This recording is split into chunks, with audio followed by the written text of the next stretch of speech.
Bueno, acá está el circuito equivalente y vamos a analizar lo que sucede en el secundario. Vamos a ver qué es lo que pasa con la corriente, ¿sí? Entonces, fíjense, acá tenemos el circuito equivalente, acá está circulando la corriente I2, ¿sí?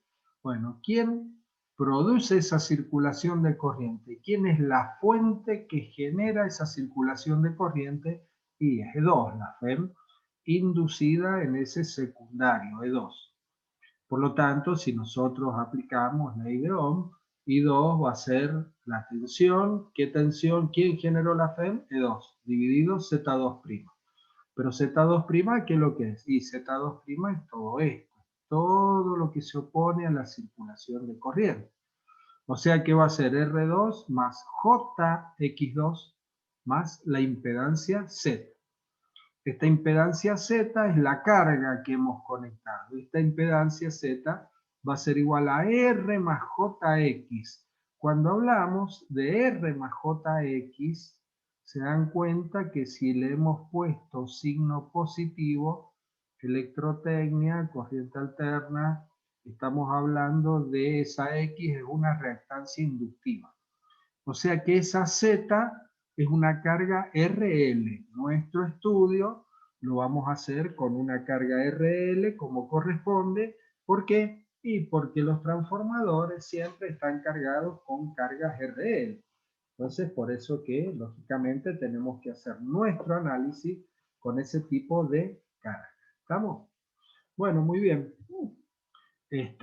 Entonces, ahora tenemos que del diagrama cuando analizamos el diagrama vectorial, cuando analizamos la FEM, habíamos dicho que la FEM, vector FEM, recordemos que existen varias formas de representar magnitudes vectoriales.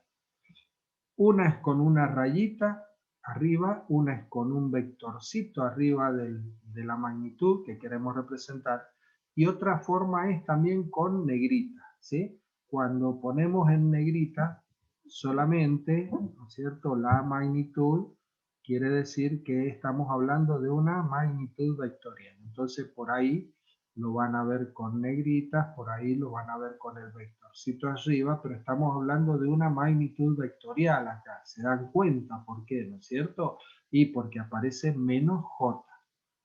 Menos J. Eso me está diciendo que la FEM E2 es una FEM que está trazada a 90 grados con respecto al flujo, que es lo que tomamos como referencia. El flujo es, el flujo es senoidal. ¿Sí? Ese es el estudio que ya hicimos. Bueno, por lo tanto, I2, vector I2 va a ser menos J omega, o sea, la FEM, dividido abajo, juntamos, unimos R2 más R, más J, X2 más X, ¿sí? Bueno, entonces, acá está representado I2, ven ahora como vector. Entonces, la misma expresión, esta expresión que está acá es la misma que la anterior. Bueno, ¿y el módulo? ¿A qué va a ser igual el módulo? Bueno, el módulo va a ser igual, ahora saco el menos j, ¿verdad? Y va a ser omega por n por phi dividido la raíz cuadrada. Ven que ahora estamos tomando el módulo de esa impedancia z'. R más R' al cuadrado más x2 más x elevado al cuadrado, ¿sí? Por lo tanto, ese va a ser el módulo. Acá está el módulo, el vector I2, el módulo de ese vector, ¿sí? Bueno, muy bien. ¿Y ahora dónde va a estar ubicado? Bueno, dijimos que es una carga de tipo RL, por lo tanto tiene que estar atrasada con respecto a la FEM que lo generó. ¿Qué FEM? La FEM E2. Ahí tenemos Φ2 atrasado con respecto, perdón, la corriente I2 atrasada con respecto a la FEM E2, ¿sí?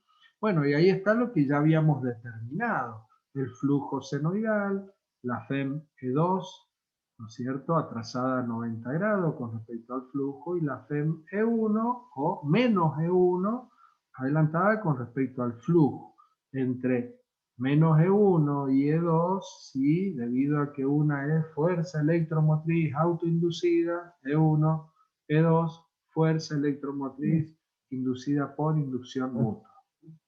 Ahí tenemos el argumento, arco tangente de las X dividido las R, y acá tenemos el valor instantáneo. Tenemos la corriente en valor instantáneo, ¿sí? Va a ser igual a I2, este valor de I2 del módulo, el que obtuvimos acá, multiplicado por el seno de omega t. Si yo digo seno de omega t y lo dejo ahí, estoy diciendo el vector I2 va a estar acá en fase con el flujo. Pero no está en fase con el flujo. Entonces por eso decimos, bueno, menos, le resto. ¿Qué le resto? Menos pi sobre 2. O sea que ahora ya estoy diciendo, no está acá. Cuando digo menos pi sobre 2, digo ahora está acá, 90 grados en atraso, estaría junto con la Fn2. Pero no, tampoco está ahí. Entonces digo menos phi 2, bueno, pongo entre paréntesis, en vez de menos pongo más phi 2, ¿verdad? Entonces ahora ahí sí, ahí lo llevé y llegué a esta posición de la corriente I2. ¿Ah? Por eso para Z inductiva ya nos dimos cuenta de que era una carga inductiva. Vuelvo a repetir, ¿por qué? Por el signo positivo. Porque si hubiese sido una carga capacitiva, hubiese sido R menos JX, ¿verdad? Corriente alterna electrostática. Bueno, muy bien. Ya tenemos ahí la corriente I2 y ahora vamos a analizar las caídas que se producen. Entonces, decimos la tensión U2 de salida. Bueno, la tensión U2 de salida, ¿a qué va a ser igual? Miremos el diagramita. Acá tengo la tensión U2. La tensión U2 es igual a la caída que produce la impedancia. O sea, va a ser igual a la corriente I2 multiplicado por Z. Eso va a ser la tensión de salida U2. Entonces, acá la tenemos, ¿sí? U2 Z por I2, pero Z era R más JX, entonces R por I2 más JX por I2. El ángulo de fase que vamos a tener es el arco tangente entre X y R, ¿sí? Este es el ángulo que denominamos como phi. Recién habíamos dicho no confundir Φ2. Φ2 es el ángulo que tiene la corriente I2 con respecto a la fuente que generó esa corriente, que es E2. Bueno, entonces ya tenemos acá el ángulo Φ, por lo tanto la corriente U2, ¿no es cierto?, va a estar ahora acá adelantada con respecto a la corriente I2, porque es una carga inductiva. Entonces ahí tenemos el ángulo Φ de desfase entre la corriente y la tensión, que es el arco tangente X sobre R, y ahora vamos a poner las dos caídas que se producen, la R por I2 más la JX por I2. R por I2 más JX por I2. ¿Sí? Entonces ahí obtengo el valor de U sub 2. Bueno, una aclaración con respecto a todo esto. A ver, el R por I2 está claro, ¿no es cierto?, que está en fase con I2. ¿Por qué motivo? Y bueno, porque una resistencia, R por I2 es una caída de tensión. Ya sabemos nosotros de electrotecnia que una carga resistiva pura no produce desfasaje entre la tensión y la corriente. En cambio, una carga RL, o sea, a ver, una carga inductiva pura, digamos, inductiva pura, produce un desfasaje en atraso la corriente 90 grados con respecto a la tensión. Es por eso que el JX por I2 está acá en cuadratura, está a 90 grados con RI2 y con I2. ¿Está? Y ahí llego a obtener U sub 2. ¿Sí? Está claro esto, ¿no es cierto? Cualquier duda, ya saben, pregunta. Bueno, esto está totalmente fuera de escala. ¿Estamos? Esto está fuera de escala, simplemente es para que podamos ver todos los vectores. ¿Por qué les digo fuera de escala? Ahí, porque entre la tensión U sub 2 y la FEM E sub 2, el ángulo de desfase que existe es un ángulo muy pequeño. Es un ángulo que puede llegar a ser 1 grado, para que ustedes se imaginen, ¿sí? 1 grado puede llegar a ser ese ángulo. Y el módulo también es, la diferencia que existe en el módulo es muy, muy pequeña. Entonces, si nosotros quisiéramos hacer una representación gráfica representativa a escala, estas dos caídas son dos caídas, ¿sí?, muy pequeñitas que no las alcanzaríamos a visualizar, ¿eh? Por eso es que estos diagramas vectoriales que vamos a ir obteniendo son diagramas vectoriales que están totalmente fuera de escala, ¿eh? Bueno, entonces ya estamos acá, estamos ¿dónde? Y ya tenemos la tensión U2. Y bueno, pero ahora entre la tensión U2 y la FEM E2, tengo otras dos caídas, la caída I2 por R2 y la caída I2 por X2.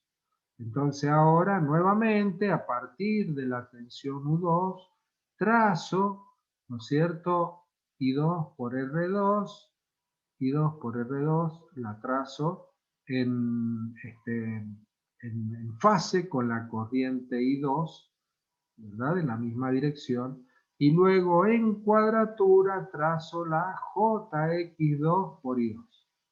Y ahí, ¿qué es lo que obtengo? Obtengo la FEM E2, ¿sí? La FEM E2. Entonces ahí tenemos el diagrama vectorial completo del secundario. Diagramita vectorial y el circuito equivalente correspondiente a ese secundario. Bueno, acá tenemos las expresiones que lo justifican. E2, esta FEM que tenemos acá, va a ser igual a esta caída más esta otra caída en X más la tensión de salida U2. Entonces ahí tenemos R2 por I2 más JX2 I2 más la tensión U2. Y esa caída interna que denominamos delta U2, esta caída interna, que es la diferencia que tenemos entre la tensión de salida U2 y la FEM E2. Ya después vamos a ver que esa caída interna que tenemos ahí la vamos a llamar después regulación. Ya después, ¿sí?, vamos a analizar eso. Bueno, entonces, ¿qué es lo que es? Delta U2 es la diferencia entre la FN2 y la U2, ¿sí? Ese delta U es igual a R2 por I2 más JX2 por I2, ¿sí? Ese es el valor delta U, que después lo vamos a analizar en detalle. Bueno, muy bien. Ahora vamos a analizar la corriente de vacío. Esa corriente de vacío vamos a analizarla y a ver, circuito equivalente lo dejamos ahora un poquito, analizamos el secundario, nos falta analizar lo que pasa en el primario. Pero antes de analizar lo que sucede ahí en ese primario, vamos a analizar qué es lo que pasa con la corriente de vacío. Porque pasa algo interesante con esa corriente de vacío. La queremos representar en nuestro diagrama vectorial, pero para poder representarla debemos analizar qué es lo que sucede.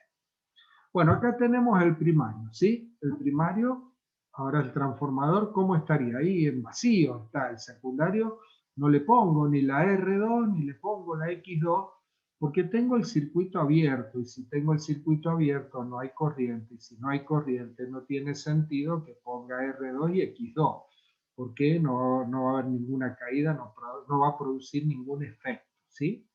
La FN2 va a ser igual a la tensión de salida U2C.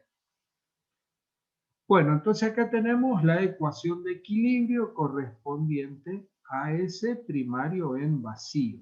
R1 por I0 más JX1 por I0 menos E1, ¿verdad? Eso es U sub 1. Claro, U sub 1 es la caída que se produce I0 por R1 más J x1 por y0 menos o más sería más menos E1. Pero más menos me queda menos E1. Esa es la ecuación de equilibrio. Y ahora veamos qué pasa con la corriente de vacío. Bueno, la corriente de vacío se encuentra con un circuito magnético. Y ese circuito magnético tiene un determinado ciclo de histéresis, ese material ferromagnético, ¿sí?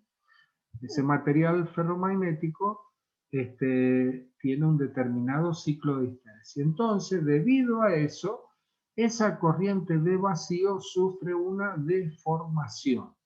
Esa deformación es la que nosotros vamos a analizar. Si el transformador no tuviese un circuito magnético de material ferromagnético, ¿sí? Entonces la corriente de vacío sería una corriente totalmente senoidal. ¿Por qué? Porque no estaría afectada por nada. Entonces, para nuestro análisis, vamos a partir del ciclo de histéresis, electrotecnia, circuitos magnéticos o física 2 también. Esto también se ve en física 2 cuando se ven materiales ferromagnéticos, ¿no es cierto? La teoría de los dominios magnéticos y demás, ahí es donde se ve el ciclo de histéresis, ¿sí? Entonces esto es conocido por ustedes, ¿ah? Podemos representar el ciclo de histéresis, la inducción magnética B, unidad Tesla, en función de la intensidad de campo magnético H, ¿sí? Ampervuelta sobre metro, intensidad de campo magnético. O también lo podemos hacer en función del flujo, claro, flujo magnético es igual a B por el área de la sección transversal, ¿sí? O lo podemos hacer, ¿sí? Flujo magnético, Weber, unidad, Weber. La relación que había entre Weber y la Tesla de la inducción magnética es que la Tesla es Weber sobre metro cuadrado. Y acá también lo podemos expresar en función de la corriente de vacío en vez de H. ¿Por qué? Y porque la excitación magnética o intensidad de campo magnético para una bobina en un circuito magnético era N por I, ¿verdad? Amper vueltas, N por I, y 0, porque I0 es la que genera, ¿no es cierto?, esa intensidad de campo magnético, N por I0 dividido L, siendo L la longitud media del circuito magnético, ¿sí? Bueno, o sea que puedo poner VIH o puedo poner flujo EI0. La diferencia que voy a tener es una diferencia de constante, pero la forma que vamos a obtener de la corriente de vacío es lo mismo. Bueno, entonces partimos de lo siguiente, partimos de que el flujo magnético habíamos dicho que era un flujo senoidal, ¿está?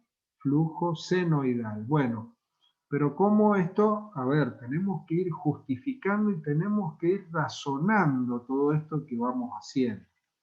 ¿Qué habíamos dicho? Habíamos dicho que, a ver, veamos acá en el circuito magnético. ¿Qué le aplico yo al transformador en vacío? Le aplico una tensión U1. ¿Cómo es esta tensión U1? Y es la tensión de la red, por lo tanto es una tensión senoidal, ¿verdad? Es una tensión senoidal.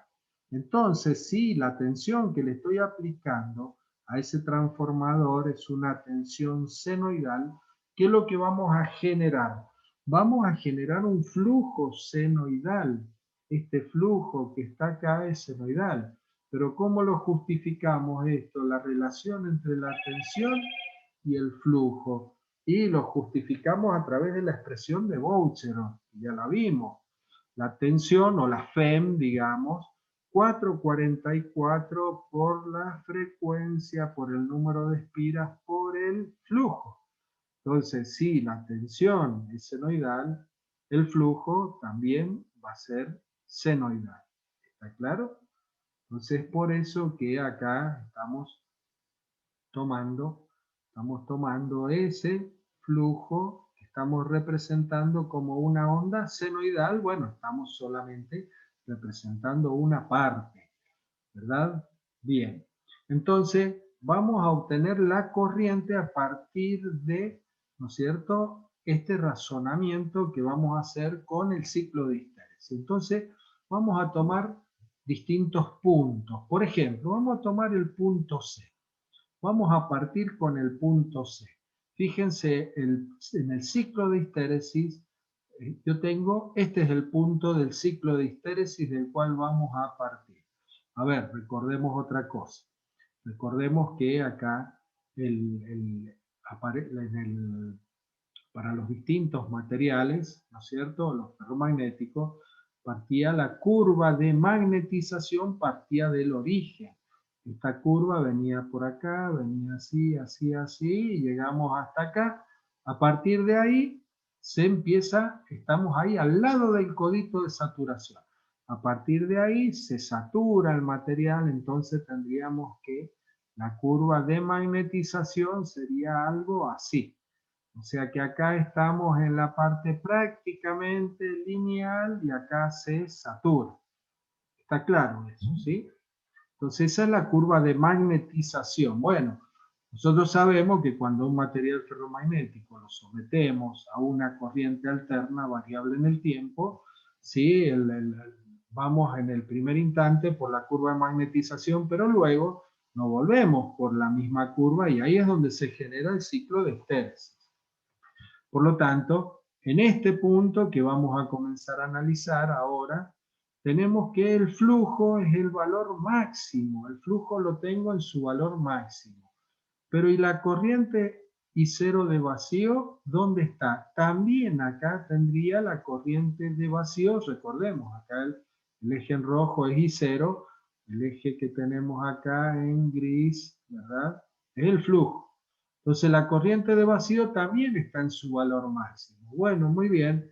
Entonces ahora venimos y vamos a ir marcando los puntos, ¿sí? Vamos a marcar ahí con la pluma. Estamos acá el flujo, estamos ahí, flujo, valor máximo. Entonces venimos y marcamos este puntito que yo les represento ahí. ¿Está bien? Corriente máxima. Todavía no está la onda, todavía no está la forma, esta forma de la onda, entonces la vamos a ver cómo se genera. Bueno, ahora vamos a otro punto, vamos al punto D. Acá recordemos, acá en este punto tenemos que la excitación magnética, intensidad de campo magnético o corriente de vacío vale 0. Pero tengo un valor de flujo. ¿Pero cómo se generó ese flujo? Bueno, eso porque los materiales ferromagnéticos que estamos usando para el circuito magnético de los transformadores tienen una propiedad que se magnetiza. Entonces esto es lo que se denominaba OD es lo que se denominaba magnetismo remanente en el ciclo de histéresis.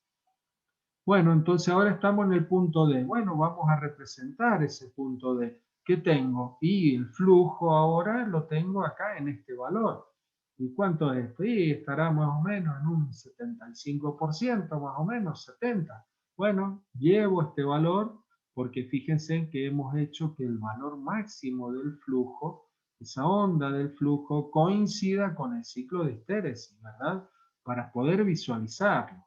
Entonces ahora acá tenemos este valor, lo proyectamos acá hasta obtener el flujo ahí en ese punto, pero para este valor de flujo, ¿cuánto vale la corriente I0? Y la corriente I0, ¿verdad? Estamos en este punto, vale 0. Entonces ahora voy y marco este puntito que tengo ahí. Bueno, muy bien, punto D, y ahora vamos al B. ¿Qué pasa en el punto B? Bueno, en el punto B, ahora la corriente está circulando en sentido contrario. Esa corriente de vacío es porque ahora viene el hemiciclo negativo de la onda o del flujo, ¿verdad? Perdón, de la onda ¿sí? De la onda de tensión. Entonces, acá vamos a tener que en este momento, el flujo, ¿cuánto vale el flujo en este punto? Y acá el flujo vale 0. Pero la corriente I sub 0 ahora tiene un valor negativo, un valor, ¿sí? En sentido contrario. Bueno, entonces ahora voy, acá estoy en la curva, ¿en dónde estoy? En este punto para el flujo vale 0, y acá tengo un valor negativo que pongo el puntito ahí, un valor negativo de la corriente IC. Bueno, seguimos con el punto, ¿sí? El punto F, y para el punto F estoy con el flujo máximo en su valor negativo. Acá tengo el flujo máximo en su valor negativo, y estoy con la corriente I0 máxima también en su valor negativo. Entonces ahora este mismo valor que yo tenía acá como valor de corriente máximo positivo, ese mismo valor lo traslado acá y ahí tendría ese puntito, ¿sí? Acá tengo el del flujo máximo, la corriente también está en su valor máximo, los dos negativos. Bueno, ahora volvemos al punto E. En el punto E tengo flujo cero, corriente I cero, 0, la corriente de vacío vale 0, y el flujo ahora está en un valor, ¿no es cierto?, en un determinado valor negativo. Bueno, acá tendríamos que seguir la onda para aquel lado, pero bueno, no la seguimos para aquel lado, la tomamos de este lado, ¿sí? Entonces, en este caso, lo podemos tomar, acá tenemos entonces el valor del flujo y la corriente I0 vale 0. Tomo ese punto ahí, después vamos al punto A. En el punto A el flujo vale 0 y la corriente ahora tiene este valor OA positivo. Entonces acá tengo flujo 0 y ahora tengo este valor OA positivo, fijo este puntito, y por último llego al valor inicial. Flujo máximo positivo, valor máximo de corriente, o sea que vuelvo a este punto. O sea que lo que hemos obtenido, bueno, hemos obtenido ahora, si unimos nosotros todos los puntos intermedios correspondientes al ciclo de histéresis, hiciéramos el mismo análisis para cada uno de los puntos y los unimos, obtendríamos esta curva, que es la curva de vacío y cero. Entonces esa curva de vacío y cero tiene esa forma, o sea que está deformada. ¿Debido a qué? Debido al circuito magnético, debido al ciclo de histéresis del circuito magnético. Bueno, muy bien. Entonces, ¿sí? Vamos ahora, a ver, borremos todos estos puntitos. ¿Se entendió todo esto? ¿Sí? Sí, profe. Bueno, muy bien. Esto por ahí cuesta que la interpretación, pero bueno, está bárbaro. Bueno, miren, entonces ahora, fíjense, ¿qué podemos decir ahora? Y ahora podemos decir que acá existe un desfasaje. Miren, este valor que tenemos acá, que lo representamos como beta, es que la corriente está adelantada con respecto al flujo. ¿Se entiende? Esa corriente está adelantada con respecto al flujo, un valor beta. Bueno, pero esto lo queremos representar a través del diagrama vectorial.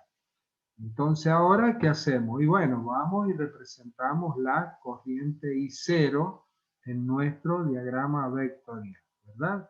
Ese sería el valor de I0. Bueno, lo vamos a representar como I adelantado un determinado ángulo beta con respecto al flujo, ¿sí? ¿Se dan cuenta? Entonces ahora, fíjense que yo puedo, ¿no es cierto?, completar mi diagrama vectorial correspondiente al circuito equivalente. Puedo completar mi diagrama vectorial correspondiente al circuito equivalente en vacío. Entonces acá tengo I0. Entonces ahora vamos al diagrama vectorial, ¿sí? Vamos al diagrama vectorial en donde, fíjense ustedes que nuestro diagramita Bueno, vamos al circuito equivalente y después volvamos al diagrama vectorial. Acá tenemos, ¿ven? ¿Sí? Tenemos que, partamos de acá. Tengo la FEN menos E1, que ya sabemos dónde está ubicada. Si yo ahora le sumo la caída en X1 y en R1, o R1 y X1, una continuación de la otra, voy a llegar al valor de la tensión U sub 1. ¿Estamos? Bueno, ¿y cómo lo logramos esto? Bueno, acá está, ahí está el diagramita de menos E1, que ya sabíamos que estaba en esa posición. Entonces ahora trazo acá la caída R1 por I0. R1 por I0, ¿sí? Paralela a la corriente I0, y luego en cuadratura, 90 grados, de forma perpendicular, JX1 por I0, y ahí obtengo el valor de la tensión U1, que sería el valor aplicado. ¿Estamos? Bueno, entonces, a ver, otra vez, este diagrama está totalmente fuera de escala. Si nosotros esto lo tuviésemos que representar a escala, entre la FEM E1 y la tensión U1 no habría un desfasaje de más de 1 grado. Y estas dos caídas, estos dos vectorcitos, R1 y 0 y JX1 y 0, serían dos vectorcitos muy, muy chiquitos. El valor, el módulo de la tensión U1 está un valor muy pequeño por encima de la FEM menos E1. ¿Está? Bueno, esto sería lo correspondiente al diagrama vectorial. Bueno, entonces, ¿qué conclusiones llegamos con esto? Este análisis, este estudio que hemos hecho con respecto a la corriente de vacío. Bueno, la corriente I0 no es senoidal. ¿Y por qué no es senoidal? Y debido a la presencia de hierro, porque ese hierro tiene un determinado ciclo de histéresis, ¿sí? El ciclo, otra cosa que ya lo habíamos hablado, esto el otro día, cuando vimos, ¿no es cierto?, un poquito, cuando hablamos del circuito magnético, recordemos que los materiales, la chapa de hierro silicio, ¿no es cierto?, de laminada en frío, de grano orientado, es una chapa de un ciclo de histéresis muy, muy estrecho. Estamos en un ciclo de histéresis muy chiquito. Entonces, bueno, esto para que lo tengamos presente. ¿Por qué? Y porque recordemos que la pérdida que teníamos, perdón, el área dentro del ciclo de histéresis, ¿sí? El área dentro del ciclo de histéresis me representa la pérdida que tengo yo, que pérdida en forma de calor en ese circuito magnético debido a este ciclo. Entonces, esto es muy estrecho, ¿sí?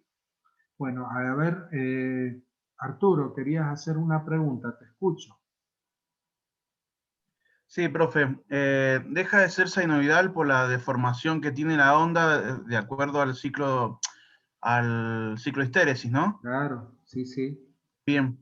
Pero esa deformación se repite en todas las ondas o no todas las ondas serían iguales. Perdón, no entiendo eso con respecto a todas las ondas. Y por ejemplo, bueno, ahí se me encontró. Es periódica, claro, pero si la deformación, digamos, como ese espectro, digamos, de estilo fantasma que tiene, se repite de la misma manera o la deformación, digamos, de acuerdo al periodo, va cambiando o va a ser siempre el mismo. No, no, esto es, a ver, así como tenés una onda senoidal del flujo, esa onda senoidal es una onda, se ha representado acá un pedacito de la onda. Esta onda deformada de la corriente de vacío es toda una onda deformada igual. ¿Me explico? Es toda la onda deformada. No sé si esa es la... Profe, se va a ir repitiendo con esa misma deformación. Claro, sí, sí, sí, sí. Claro, o sea, la onda de senoidal va a tener la misma, bueno, tiene la misma forma a lo largo de todo el periodo. la deformación, ese dibujito que se muestra, ¿sí? Sí, También va a ser igual durante, digamos, por no que se siga repitiendo. claro, sí, sí. Sí, Perfecto. sí, es una onda que es como la onda de tensión, el flujo, ¿sí? Es una onda senoidal y la onda senoidal se repite permanentemente. Esta onda también toma esta forma en la parte en el hemiciclo positivo y después toma la misma forma en el hemiciclo negativo. Y después viene otra vez el hemiciclo positivo y luego el hemiciclo negativo y siempre va a ser igual. ¿Quedó claro? Perfecto, gracias, profe. Bien, de nada. Bueno, Profe, te escucho.